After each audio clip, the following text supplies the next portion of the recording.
সম্মানিত সুধীবৃন্দ, অভিভাবকবৃন্দ, শিক্ষকবৃন্দ, প্রাণপ্রিয় শিক্ষার্থীবৃন্দ, আসসালামু আলাইকুম।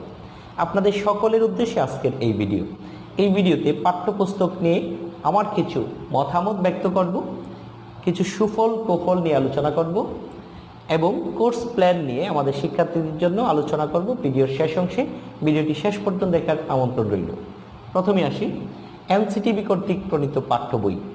আমাদের উচ্চ মাধ্যমিক লেভেলে এনসিটিবি কর্তৃক প্রণীত রয়েছে একাধিক রাইটারের বই, অর্থাৎ একটি বিষয়ের উপরে একাধিক রাইটার তারা বই প্রণয়ন করেছেন। যেমন বাংলা, ইংরেজি, আইসিটি, অর্থনীতি, সমাজবিজ্ঞান, ইসলামের ইতিহাস, পৌরনীতি, যুক্তিবিদ্যা, আদার্স আরও কিছু বিষয় রয়েছে। এই প্রত্যেকটি বিষয়ের উপর একাধিক রাইটারের বই রয়েছে যা এনসিটিবি কর্তৃক অনুমোদনকৃত। আমাদের শিক্ষার্থীরা যে কোনো একটি বই তারা অনুসরণ করলেই চলবে।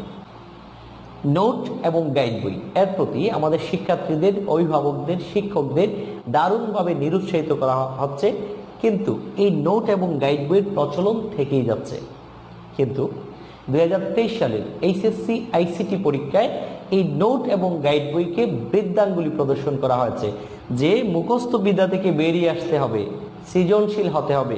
আমাদের শিক্ষার্থীদের তাদের নিজস্ব মেধা বুদ্ধি দিয়ে তাদের এই পড়াশোনাটাকে আহরণ করতে হবে, প্রকৃত শিক্ষা অর্জন করতে হবে।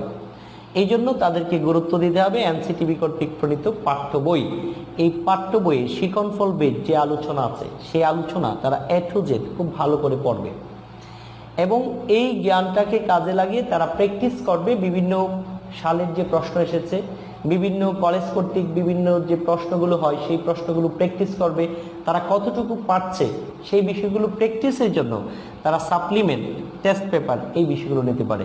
তো সাপ্লিমেন্ট বইটাতে বিগত সালের প্রশ্ন এবং বিভিন্ন ভালো ভালো কলেজের যে ক্রিয়েটিভ প্রশ্নগুলো থাকে সেই প্রশ্নগুলোর সমাধান থাকে, এগুলো আমাদের শিক্ষার্থীরা প্র্যাকটিস করতে পারে। টেস্ট পেপার এটি অবশ্য 1 থেকে 1.5 মাস সময় আমাদের শিক্ষার্থীরা পায়। টেস্ট পেপারটি হচ্ছে যে বিভিন্ন কলেজের টেস্ট পরীক্ষার ঠিক পরপরই ভালো কলেজগুলোর প্রশ্নগুলোকে কালেক্ট করে এই বইটাকে করা হয়। তো আমাদের শিক্ষার্থীরা এই টেস্ট পেপার কালেক্ট করে কোন কলেজ কীভাবে প্রশ্ন করেছে এটা তাদের জন্য ভালো একটি সহায়ক বই। সাপ্লিমেন্ট তাদের জন্য একটি ভালো সহায়ক বই। তবে আমি বলবো যে আমাদের যে পাঠ্য বই আছে এই পাঠ্য বইয়ের মূল আলোচনা আমাদের শিক্ষার্থীরা খুব ভালো করে শিখবে। আমি আমার একটি এক্সপিরিয়েন্স শেয়ার করছি।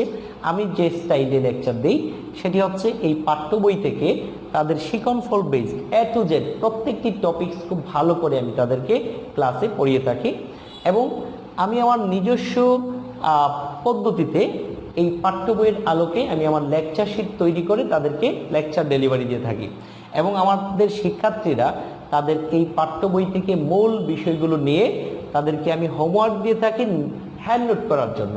তারা এই পাঠ্য বই থেকে মূল বিষয়গুলোকে তারা হ্যান্ড নোট করে করে পড়ে। এতে করে আমি যে সুফল পেয়েছি, বিগত 60টি HSC পরীক্ষার রেজাল্টে আমার প্রতি পরীক্ষায় 140 থেকে 160 এই রেশিওতে প্রতি বছর শিক্ষার্থী থাকে আমার অর্থনীতি বিষয়ে। এ যাবৎ কোনো একজন শিক্ষার্থী ফেল করেনি, অর্থাৎ শতভাগ পাস করেছে এবং আলহামদুলিল্লাহ অনেকের রেজাল্ট অনেক ভালো হয়েছে। A+, প্রচুর A+ আসছে আমার এই অর্থনীতি বিষয়ে। যদিও এই বিষয়টিকে অনেকেই কঠিন মনে করেন, কিন্তু আমার শিক্ষার্থীরা প্রতি বছরই তারা এই দৃষ্টান্ত স্থাপন করেছে যে পাঠ্য বই পড়ে খুব ভালো করে হ্যান্ড নোট করে করে পড়ে, স্যারের গাইডলাইন শুনে তারা রীতিমতো যদি পড়াশোনা করে তাহলে এই অর্থনীতি কঠিন কোনো বিষয় নয়। অর্থনীতি তারা খুব ইজিলি A+ পেয়ে থাকে। আমি সকল শিক্ষার্থীদেরকে বলবো যে প্রত্যেকটি বিষয়ই এই পাঠ্য বইয়ের মূল আলোচনাটিকে নিজেরা হ্যান্ড নোট করে করে পড়ার অভ্যাস গড়ে তুলুন। এটি আপনাদের জন্য অনেক কাজে লাগবে। এই ছিল পাঠ্যপুস্তক নিয়ে আপনাদের জন্য সুফল এবং কুফল আমার কিছু পরামর্শ। এবার আসি HSC কোর্স নিয়ে।